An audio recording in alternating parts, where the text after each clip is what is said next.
So today I am coming to you with a tip in regards to how to store your adhesive. So where do you store your adhesive? Yes, we all know we store it in airtight containers to keep it lasting as long as you can. Also, if they're brand new bottles that you haven't used, it can be stored in the refrigerator.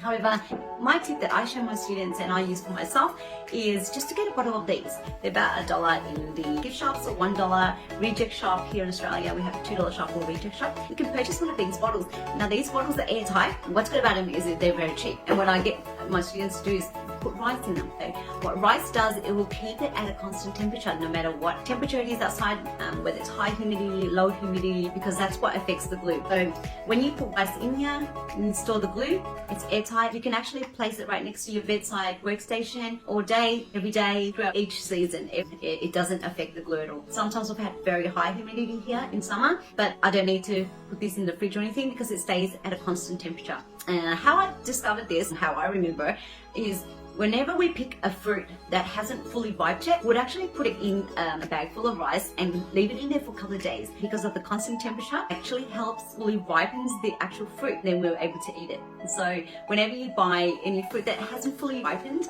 then you can actually put in a bag of rice and that will definitely ripen your fruit. So that's how I know that it stays at a constant temperature, and that's when I came up with storing a glue in here, because I know countries like Vietnam, Korea, there's such an increase and decrease of humidity and temperature.